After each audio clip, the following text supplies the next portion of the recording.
안녕하십니까. 체육학 전공 4학년 박정현입니다. 이번에 제가 발표할 주제는 농구와 발목 부상입니다.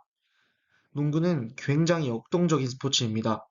점프하고 착지하고 방향을 급격하게 바꾸는 동작들이 많다 보니 부상이 많이 발생하게 됩니다. 그 중에서도 특히 발목 부상은 농구 선수뿐 아니라 일반인들에게도 흔한 문제입니다. 오늘 이 발표에서는 농구를 하다가 왜 발목을 다치게 되는지, 어떤 해부학적 구조가 관련되어 있는지, 그리고 이를 예방하기 위해 어떤 움직임과 근육들이 중요한지를 설명하고 부상 예방과 재활에 대해서도 자세히 살펴보도록 하겠습니다. 먼저 오늘 발표의 흐름을 간단하게 소개해 드리겠습니다. 첫 번째로는 농구라는 종목의 특징과 전반적인 배경을 짚고 넘어가겠습니다. 두 번째로는 농구에서 흔히 발생하는 주요 부상 부위를 살펴보고, 세 번째는 발목의 해부학적인 구조를 통해 왜 이 부위가 자주 다치는지 이해해 보겠습니다. 다음은 본격적인 농구 중 발생하는 발목 손상의 메커니즘을 분석하고, 다음은 부상이 발생했을 때 어떻게 진단하고 치료하는지, 마지막으로는 가장 중요한 부분인 이런 부상을 어떻게 하면 예방하고 관리할 수 있을지까지 다뤄보도록 하겠습니다. 먼저 농구라는 스포츠의 기본적인 특성과 배경에 대해 간단히 짚고 넘어가겠습니다. 농구는 5명씩 두 팀이 경기를 하고 서로 공을 주고받으며 높은 골대에 공을 넣는 걸 목표로 진행됩니다. 빠른 템포와 다양한 전략이 어우러지기 때문에 체력, 기술, 그리고 팀워크가 모두 굉장히 중요합니다. 또한 포지션별로 역할이 다양해서 선수마다 맞는 임무와 움직임이 다르고, 그 덕분에 더 복잡하고 흥미로운 경기가 만들어집니다. 농구의 역사는 1891년 제임스 네이스미스가 고안하면서 시작되었습니다. 처음에는 9명이 한 팀이었지만 지금처럼 5명 체제로 바뀌었고, 1946년에는 NBA가 설립되면서 본격적인 프로 스포츠로 자리 잡게 됩니다. 1936년 올림픽 정식 종목으로 채택되면서 전 세계적으로도 큰 인기를 얻게 되었습니다. 그 인기는 지금까지 유지되고 있으며 스타 선수들의 영향력, 그리고 TV 중계와 미디어 노출도 농구의 대중화를 크게 돕게 되었습니다.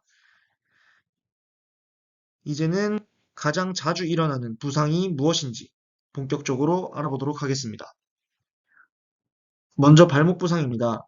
농구 부상 중 가장 흔하게 나타나는 유형이고, 전체 부상의 약 40% 이상을 차지할 정도로 매우 높은 빈도를 보입니다. 특히 발목은 경기 도중 급하게 방향을 바꾸거나 점프 후 착지하는 동작이 많다 보니 급성 손상은 물론이고 만성 손상까지 자주 발생하게 됩니다. 이외에도 무릎, 손가락, 허리 부상도 농구 선수들에게 많이 발생하게 됩니다. 무릎은 대표적으로 앞 십자인대 ACL 파열이나 연골 손상이 발생할 수 있고, 손가락은 염좌, 골절, 허리는 반복적인 점프와 충격으로 인해 요추 염좌나 디스크 문제가 생길 수 있습니다. 이처럼 농구는 전신을 사용하는 종목이다 보니 다양한 부상 위험이 존재합니다. 그렇기 때문에 농구라는 스포츠는 부상 예방이 정말 중요한 스포츠라고 볼 수 있습니다. 다음은 발목의 해부학적 구조를 살펴보겠습니다.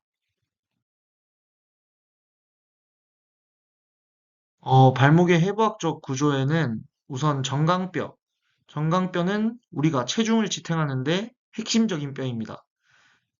발목 안쪽을 이루는 큰 구조이며 그 옆에는 종아리뼈, 피뷸라라고 하는 종아리뼈가 있고, 발목의 바깥쪽을 구성하면서 전체적인 안정성을 유지하는 역할을 합니다.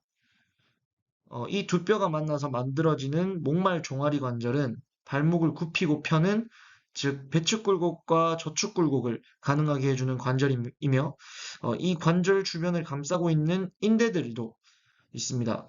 특히 중요한 게 바로 이 앞정강 종아리 인대인데요. 이 인대는 정강뼈와 종아리뼈를 앞쪽에서 연결해줘서 발목이 벌어지거나 틀어지지 않도록 앞쪽에 있는 안정성을 유지해주는 역할을 합니다. 또한 가쪽 복사는 종아리뼈 아래쪽 돌출 부위로 발목의 외측 안정성을 담당하며, 반대로 안쪽 복사는 정강뼈 아래쪽 돌출 부위로 내측 안정성을 담당하게 됩니다. 그리고 마지막으로 정말 중요한 인대가 바로 세모인대인데 이 인대가 이제 발목의 내측을 강하게 잡아주는 구조로 발목이 바깥쪽으로 꺾이는 것을 방지해 줍니다.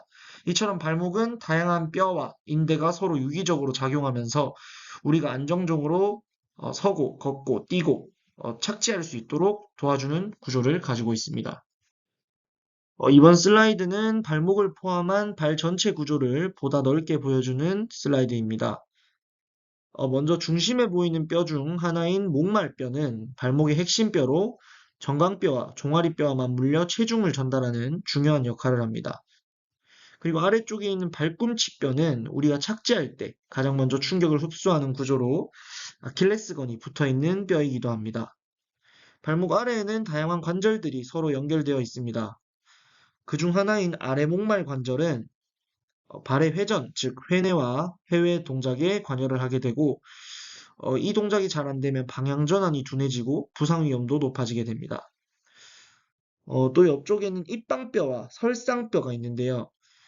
이 뼈들은 이제 발의 아치 구조를 형성하면서 체중을 분산시키고 균형 잡힌 보행과 점프, 착지를 가능하게 합니다. 마지막으로 중요한 관절 중 하나인 발꿈치 입방 관절. 이 관절은 발의 유연성과 충격 흡수를 담당하면서 우리가 달릴 때나 걸을 때 생기는 부담을 줄여주게 됩니다. 이처럼 발과 발목은 뼈 하나하나, 관절 하나하나가 유기적으로 연결되어 있고 하나라도 손상되면 기능이 흔들릴 수 있는 구조를 가지고 있습니다.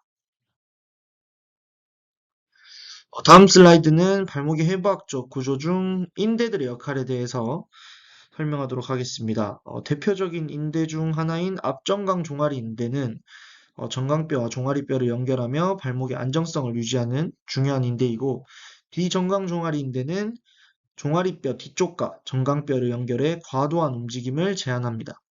그리고 앞목말 종아리 인대는 가장 흔히 손상되는 인대로 발목 염좌시 주로 다치게 됩니다. 다음 뒤목말 종아리 인대는 발목을 뒤쪽에서 지지하고 가쪽 목말, 발꿈치 인대는 목말뼈와 발꿈치뼈 사이를 지지하는 인대입니다. 다음 슬라이드는 발목의 해부학적 구조 중 아까 앞쪽 PPT에서도 나왔던 세모인대에 대한 자세한 내용입니다. 세모인대는 정강뼈 아래쪽, 안쪽 복사뼈에서 시작돼서 여러 방향으로 퍼지는 인대들로 이루어져 있습니다. 이 인대들은 발목의 안쪽을 잡아주는 역할을 하며 전체적인 내측 안정성 유지에 매우 중요한 구조입니다. 세모인대는 다시 여러 개의 섬유로 나뉘는데 정강뼈 배섬유, 정강 스프링 섬유, 정강 발꿈치 섬유, 마지막으로 정강 목말 섬유까지 이렇게 나뉘게 됩니다. 이처럼 세모인대는 여러 방향의 섬유들이 협력해서 발목이 안쪽으로 꺾이는 것을 막아주게 되고 심한 손상을 방지하는 역할을 하게 됩니다.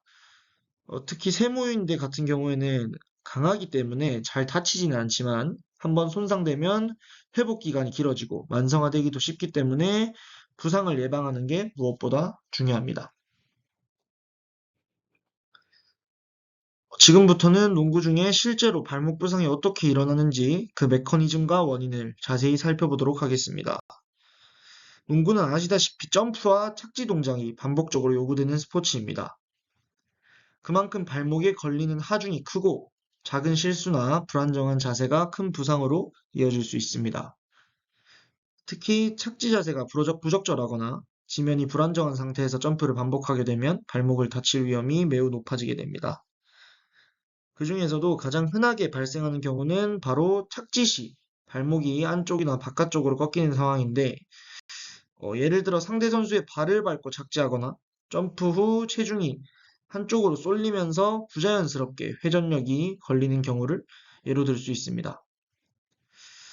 또한 피로 누적으로 인해서 반응 속도가 저하되거나 근육이 제 역할을 못하게 되면 순간적인 균형 감각 상실로 인해 예기치 않게 부상이 발생하기도 합니다.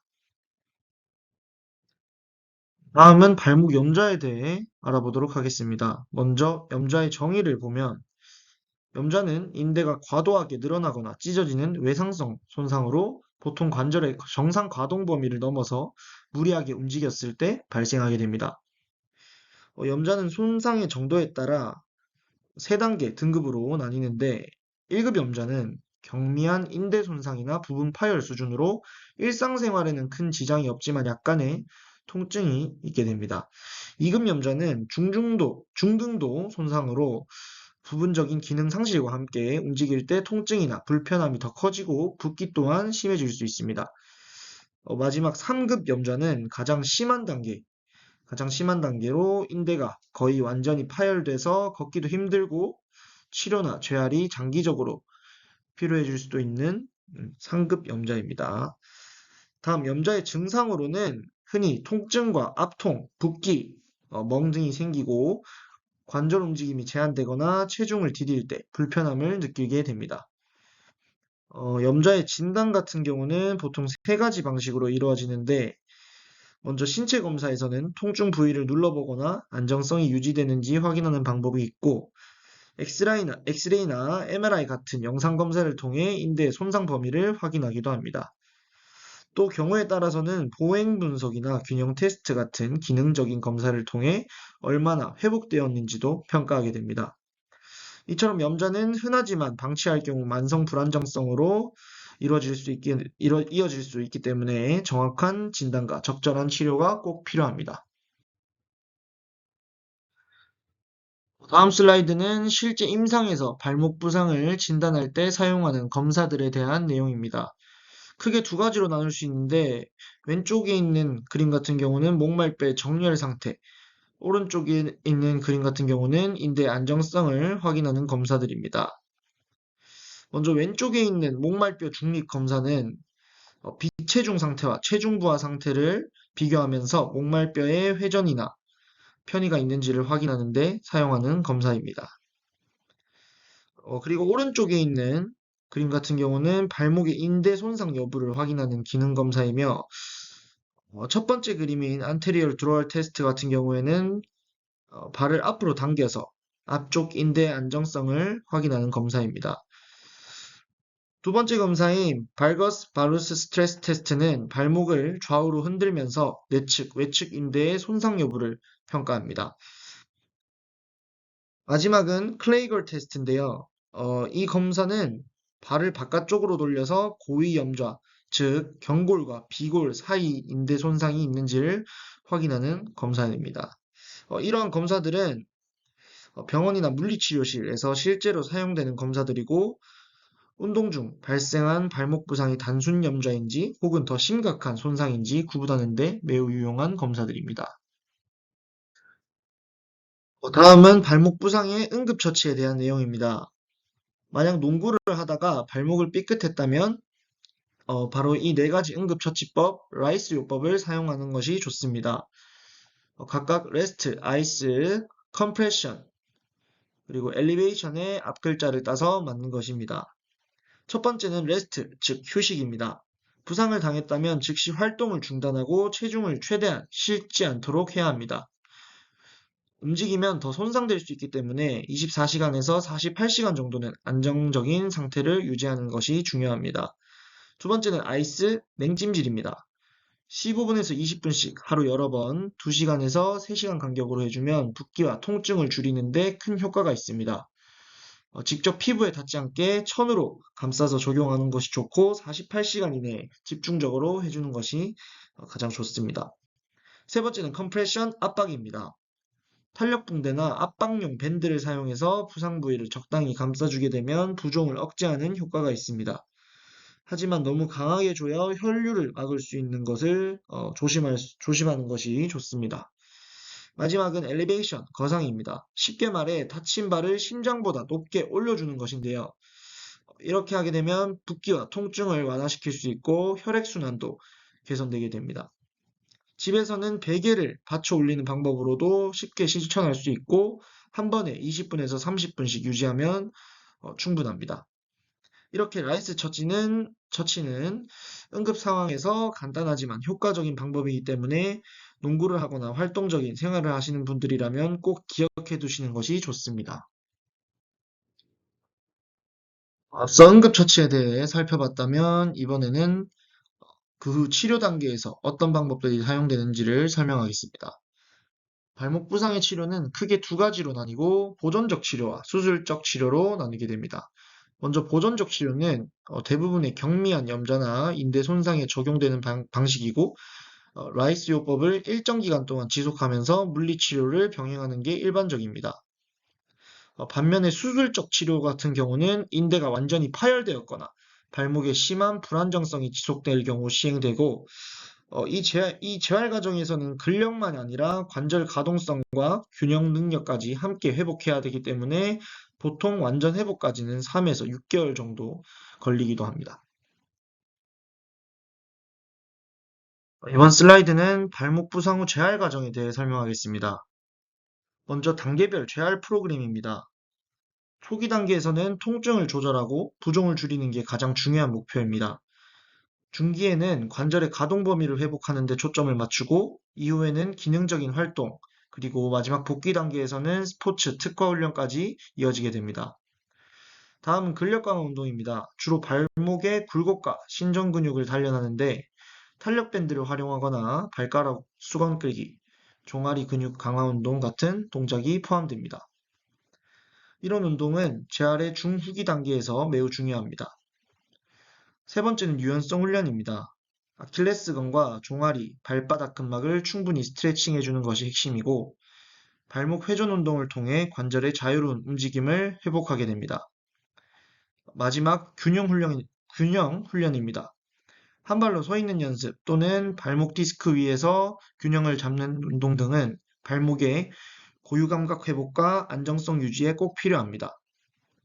처음에는 쉬운 동작부터 시작해서 점차 난이도를 높이는 방식으로 진행되고 이 모든 과정을 거쳐야 비로소 안전하게 복귀할 수 있습니다.